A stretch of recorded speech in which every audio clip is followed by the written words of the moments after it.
Thank you, Mr Acting Deputy President.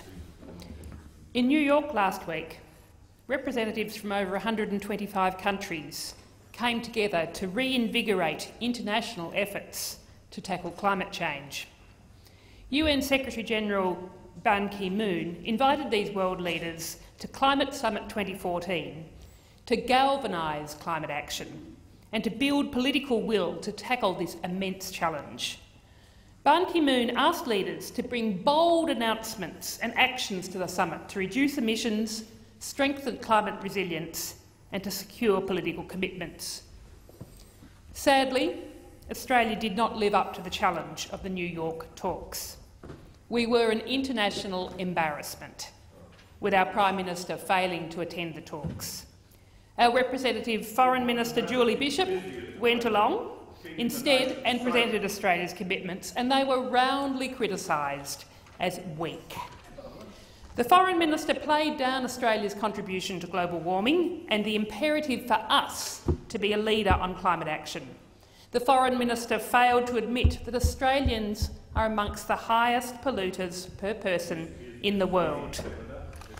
Australia also wasn't there when the New York Declaration on Forests was endorsed, which came out of talks about forest protection. Forests are essential to our future, yet our government is AWOL when it's time to endorse real action to protect biodiversity and carbon sinks. Australia failed to join world leaders in endorsing a global timeline to cut natural forest loss in half by 2020 and striving to end it by 2030. The World Resources Institute says that meeting the Declaration's zero deforestation goal in 2030 would cut more carbon than removing all cars, buses and planes from the US, China and India combined. The Declaration on Forests lays out a set of concrete actions and partnerships to address one of the biggest challenges of this generation. The Declaration highlights that here in Australia we have a lot of work to do to play our part in global efforts to improve forest protection and management.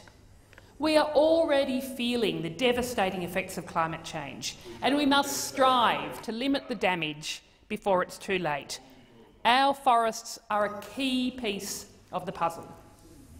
We must act now to protect native forests, to protect water supplies and to minimise the risk of hotter and more severe bushfires.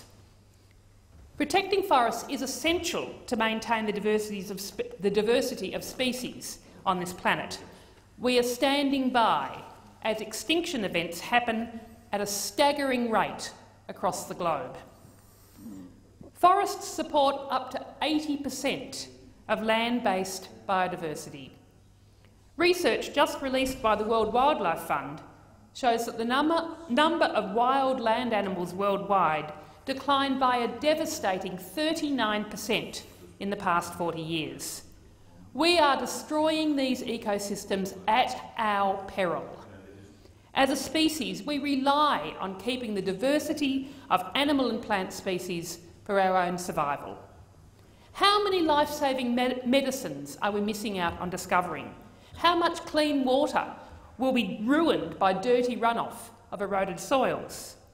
More than 1.6 billion people across the globe depend on forests for food, water, fuel, traditional medicines, traditional cultures and livelihoods.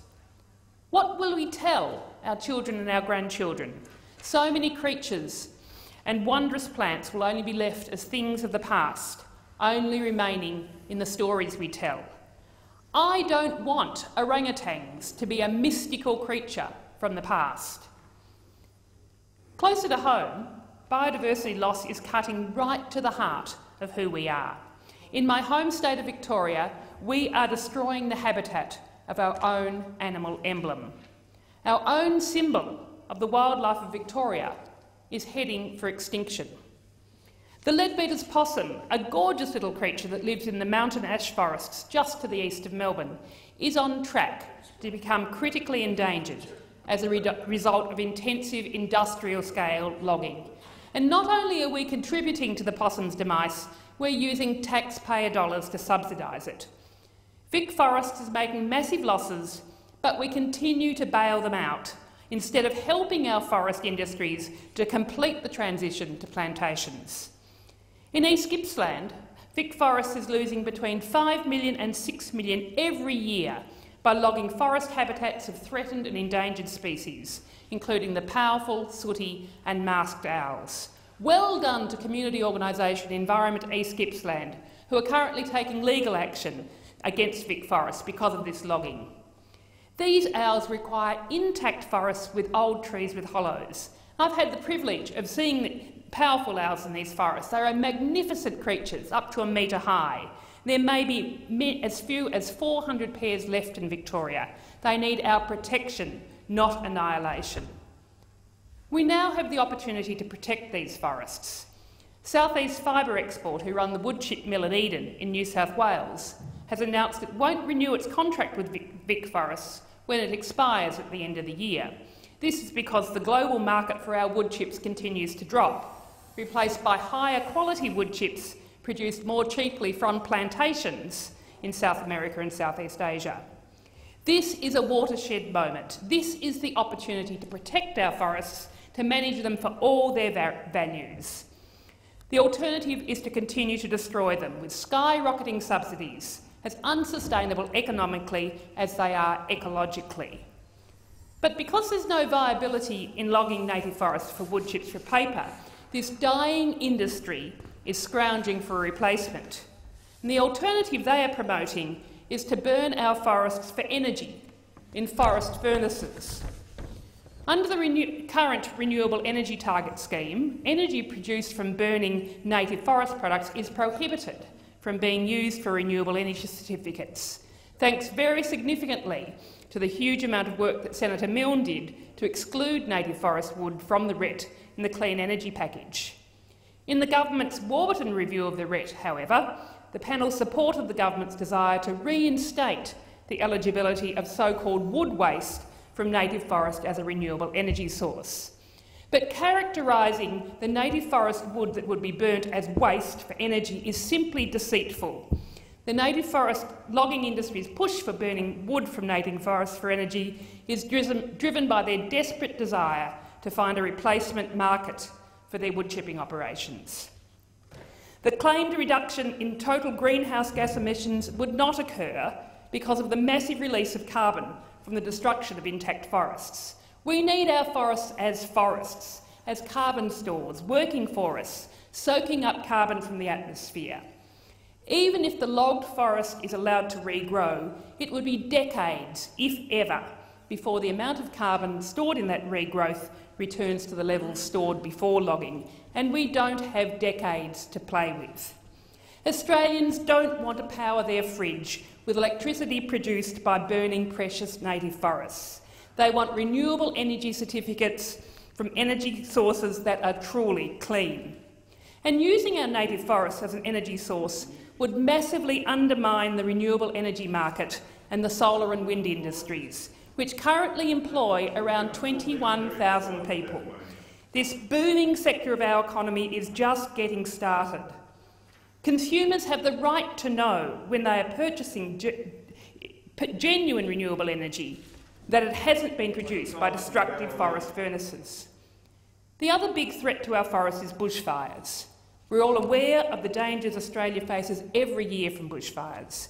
We all want to reduce the risk of severe bushfires, whether by complying with warnings and regulations, reporting firebugs or reducing the effects of dangerous global warming.